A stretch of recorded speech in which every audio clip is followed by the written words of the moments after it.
The morning after the chaotic club night felt heavy for Jungkook, but for YN, the air was filled with a different kind of tension.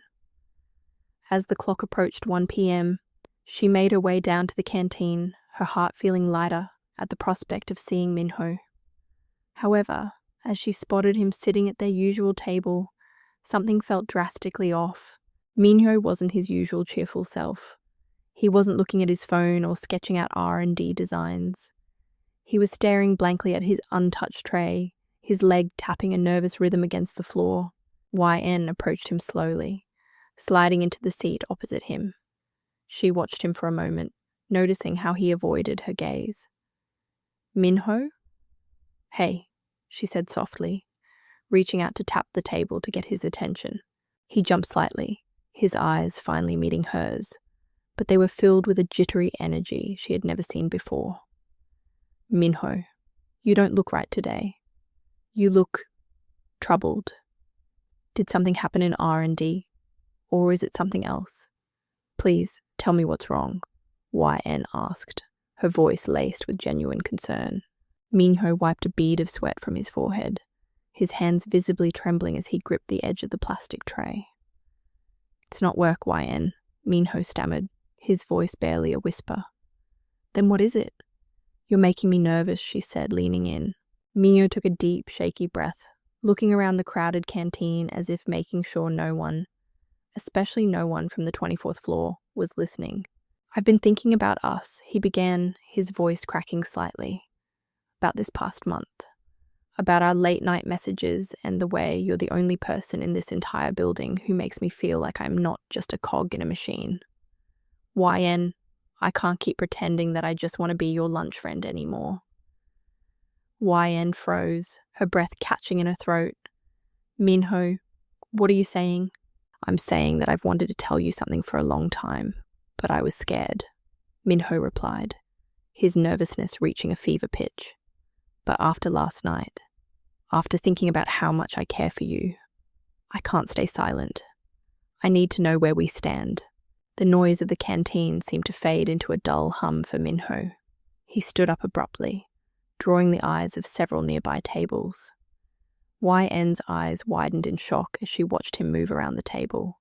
Before she could utter a word of protest or confusion, Minho dropped down onto one knee right there in the middle of the crowded cafeteria. A collective gasp rippled through the room. Forks were dropped, conversations died, and hundreds of eyes turned toward the scene. "Minho, stand up! Everyone is looking!" YN whispered, her face burning with a mixture of embarrassment and disbelief. But Minho didn't move. He reached into his pocket, pulling out a small, simple velvet box and opening it to reveal a delicate silver ring. He looked up at her with a raw, vulnerable expression that silenced the room.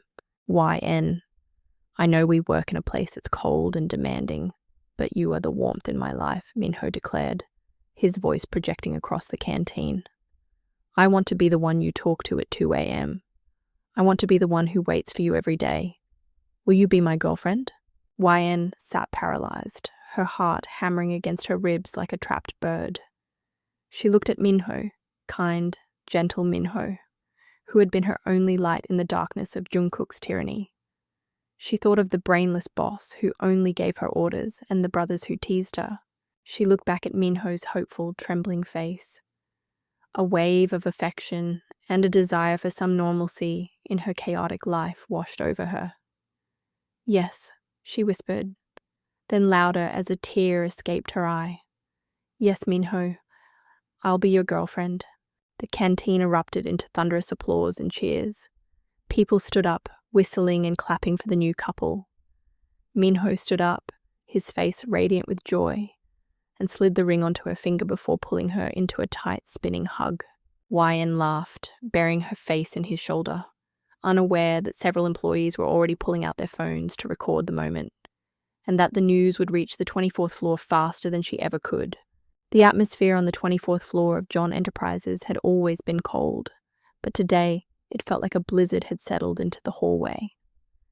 Jungkook was already on edge after the relentless teasing at the club, his pride bruised and his mind racing with images of YN smiling at her phone. He had spent the morning trying to bury himself in work, refusing to click on the CCTV feed, fighting the urge to check if she was still wearing that radiant smile. The heavy oak doors to Jungkook's office burst open without a knock. Taehyung rushed in, his breathing heavy and his eyes wide with the kind of news that could change the entire mood of the building. Jungkook didn't even look up from his papers. "I told all of you to stay out of my office today, Taehyung. I have no patience for your jokes." "Jungkook, this isn't a joke," Taehyung said, walking straight to the desk and leaning over it. "The canteen, it just happened. Everyone is talking about it. There are videos already circulating on the employee group chats." Jungkook's pen stopped mid-sentence. A cold dread began to pool in his stomach. "What are you talking about?" "Sir, Manager YN is committed to Minho," Taehyung announced, his voice dropping to a serious tone. "He proposed to her in front of the entire cafeteria, on one knee, and she said yes." The silence that followed was deafening. Jungkook felt as though the air had been sucked out of the room. The image of YN, his manager, the girl he had been secretly watching, the girl he had finally admitted to himself he was attracted to. Belonging to someone else was like a physical blow to his chest. A blind, white-hot fury erupted within him. Jungkook stood up so suddenly that his chair flew backward, crashing against the window. He grabbed the stack of files on his desk and slammed them down onto the heavy table with a thunderous crack, scattering papers like falling snow. "Get out," Jungkook hissed, his voice trembling with a rage he couldn't control. "Jungkook, listen," Taehyung started, startled by the intensity of the reaction. "I said get out. Now," Jungkook roared, turning his glare toward Taehyung. He let out all his frustration and jealousy on his brother, pointing a shaking finger toward the door. Taehyung didn't argue. He saw the dark, dangerous look in Jungkook's eyes and backed away, closing the doors quietly behind him. Left alone, Jungkook stood in the center of his wreckage, his chest heaving, his hands balled into fists so tight his knuckles were white. From that day forward, Jungkook's world became a living nightmare of observation. He didn't need the CCTV anymore. The reality was visible from his own office window. Every single morning, Minho began to bring YN to the office in his car. Jungkook would stand by his floor-to-ceiling window, hidden behind the tinted glass, watching as Minho parked the car. He watched as Minho walked around to open her door, saw the way they laughed together, and noticed how YN's smile was brighter than it had ever been when she was in his presence. After work, the scene repeated. Minho would be waiting at the entrance to pick her up. Their closeness grew more apparent every day. They went on hangouts, spent hours together after their shifts, and shared a level of intimacy that Jungkook felt he was being robbed of. Every evening, as the sun began to set over the city, Jungkook would return to his window. He watched from his high-altitude cabin as Minho picked YN up from the curb. He saw them walk hand in hand to the parking lot, their silhouettes blending together in the twilight. It felt like a knife being twisted in his heart every time he saw them. He was the CEO, the man who had everything. Yet he was forced to stand in silence and watch the woman he wanted walk away with another man. The brainless boss had waited too long to show his heart, and now all he had left was the agonizing view from his lonely tower. The atmosphere on the 24th floor was thick with a suffocating tension. While the rest of the building functioned with corporate efficiency, the executive suite felt like a pressure cooker ready to explode. Jungkook sat in his cabin, his gaze fixed on the mahogany surface of his desk.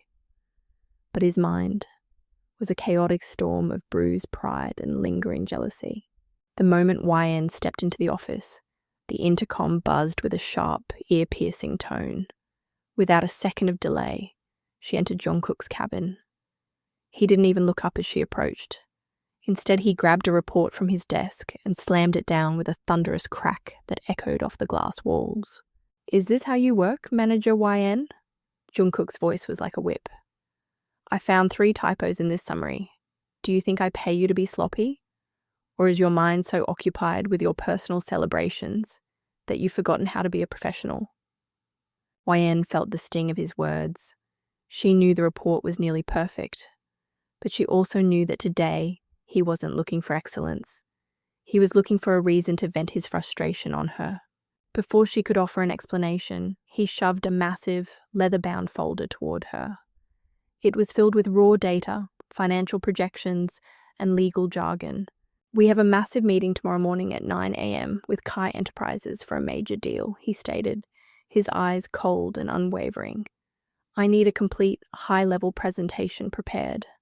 I want market analysis, competitor risk, and a 5-year revenue forecast. Have it on my desk by tonight." Wan looked at the volume of work. It was a task that would normally take a team of 3 people several days to compile. "Sir, it's already mid-morning," she protested softly. "To verify all this data and create a professional presentation in a few hours is nearly impossible." "In this company, we don't use the word impossible," Jungkook snapped. "If you find the workload too heavy, perhaps you aren't as capable as I thought. Now get to work." E/N retreated to her cabin, her heart heavy, and immediately began the grueling task. Little did she know, every time she rubbed her tired eyes or sighed in frustration, Jungkook was watching. Back in his office, Jungkook had a secondary window open on his laptop. He was constantly switching from his emails to the CCTV feed of YN's cabin. He watched her intensely. He saw her biting her lip as she calculated figures, and the way she tucked a loose strand of hair behind her ear. He was angry at her, yet he couldn't pull his eyes away from her image. At 1 p.m., the lunch bell rang for the rest of the building. YN's phone vibrated on her desk. It was Minho. "Hey, YN, I'm waiting at our usual table. Coming down for lunch?" Minho's voice was warm and inviting. Wen looked at the 40 unfinished slides on her screen and sighed. "I'm sorry, Minho. I can't. Jungkook sir has given me a huge presentation for tomorrow's deal. I have so much work to do. I don't even have time to breathe. You go ahead and eat. I'll try to grab something later." Jungkook, watching through the camera, saw her pick up the phone and then put it down without leaving her desk. He knew she had rejected Minho's invitation. A strange, dark sense of satisfaction washed over him, momentarily silencing his jealousy. As the clock reached 2:30 p.m., YN was visibly slowing down, her energy fading. Jungkook picked up his desk phone and dialed the canteen. "This is the CEO's office," he said with his usual authority. "Send 1 premium black coffee to manager YN's cabin immediately. Charge it to my personal account." 10 minutes later, a delivery boy knocked on YN's door. "Ma'am, your coffee." YN looked up, confused. "I didn't order any coffee. You must have the wrong room." "No, ma'am. The order was very specific. It's for you," the boy insisted, leaving the steaming cup on her desk. Before she could process it, the intercom on her desk buzzed. She pressed the button, and Jungkook's voice filled her small cabin. "Drink the coffee, YN," he said. His voice was no longer shouting, but it still held that cold, commanding edge. "I ordered it for you. You have a lot of work left to finish, and I don't want you falling asleep before that presentation is done." YN stared at the cup, then at the door of his cabin. She couldn't tell if he was being kind or if he was simply making sure she remained a productive machine for his company. The tension within the walls of Jeon Enterprises had reached a fever pitch. The upcoming deal with Jeon Enterprises was not just a business transaction. It was a high-stakes power play that required absolute perfection. For YN, however, the professional pressure was overshadowed by the increasingly complex and suffocating behavior of her boss, Jungkook. The atmosphere on the 24th floor was heavy with anticipation. The CEO of Jeon Enterprises, Kai, and his executive team were scheduled to arrive the following morning to finalize a deal that had been months in the making. Jungkook had spent the entire day in a state of agitated perfectionism. He had already scolded YN multiple times over minor details, driven by a cocktail of professional stress and a deep-seated jealousy regarding her commitment to Minho.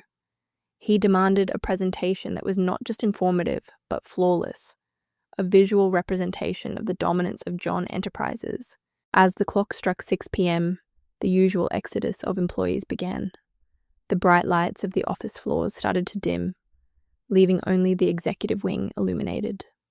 Y/N sat at her desk, her eyes straining against the blue light of her monitor as she meticulously verified the final set of revenue forecasts. Her phone vibrated on the desk. It was Minho. "Hey, YN, it's 6 o'clock. I'm standing in the lobby waiting for you. Are you coming down?" Minho's voice was filled with the steady, reliable warmth that had become her anchor over the past month. YN glanced at the pile of unformatted slides and the mountain of data still left to process. She sighed, a sound of pure exhaustion. "I can't, Minho. I still have so much work to do for the Jeon Enterprises deal tomorrow. Jungkook sir is expecting this to be perfect, and I'm nowhere near finished. YN, you've been working non-stop. Let me at least bring you some dinner," Minho offered, his concern evident. "No, really, it's okay," she replied, her voice dropping to a weary whisper. "Today, you should just go home. I'll manage on my own. I'll take a cab later. Please, don't wait for me." Minho hesitated but eventually agreed, promising to check on her as soon as she got home. YN hung up, unaware that she was being watched. Inside his dark office, the only light came from Jungkook's laptop screen. He wasn't reviewing the deal's legal documents. Instead, he had the CCTV feed of YN's cabin pulled up in a high-definition window. Through the high-sensitivity microphones installed for security, Jungkook heard every word of her conversation with Minho. He watched the way she slumped in her chair after hanging up, the way she rubbed her temples, and the way she chose her work over the man she was supposed to be committed to. A complicated mixture of triumph and guilt swirled in his chest. He was glad she had sent Minho away, but seeing her so physically drained because of his impossible demands tugged at a part of his heart he tried to keep cold. 4 hours later, the building was a silent tomb of glass and steel. At 10 p.m., Jungkook finally stood up, adjusted his tie, and walked out of his office toward YN's cabin. He found her exactly where he had left her. She looked pale under the fluorescent lights, her fingers still moving across the keyboard with robotic precision. "Manager, is the presentation ready?" Jungkook asked, his voice echoing in the empty hallway. YN jumped slightly, startled by the sudden sound. She looked up, her eyes bloodshot and heavy. "Sir, yes, it's mostly done. I'm just doing one final check on everything to make sure there are no errors like this morning," she said, her voice raspy. Jungkook looked at the screen, then back at her. The harshness he had displayed all day seemed to have evaporated into the night air. "YN, go home now," he commanded, his tone firm but surprisingly devoid of anger. "But sir, the check—" "I said go home," he interrupted. "Come in early tomorrow morning and finish the final check then. You can't even see straight right now." YN didn't have the energy to argue. She slowly packed her bag, her movements sluggish from fatigue. She made her way down to the lobby, only to realize that at this hour, finding a cab in the business district was nearly impossible. She stood at the curb, shivering slightly in the night breeze, her phone showing no available rides. Suddenly, a sleek black sedan pulled up smoothly in front of her. The window rolled down to reveal Jungkook behind the wheel. "Get in," he said simply. "Sir, it's fine. I can find a—" "It's late and cabs are scarce. Come on, I'll drop you off," he insisted. Exhaustion finally overrode her hesitation. YN climbed into the passenger seat, the smell of expensive leather and Jungkook's subtle cologne filling her senses. The drive was mostly silent, but it wasn't the uncomfortable silence of the office. It was a strange, charged quiet. As they pulled up to her apartment building, YN turned to him. "Thank you, sir, for the ride and for the coffee earlier." Jungkook didn't look at her, his hands gripping the steering wheel tight. "Just be on time tomorrow, manager. Everything depends on that presentation." YN nodded and stepped out, watching as he sped away into the night, leaving her wondering who the real Jeon Jungkook actually was.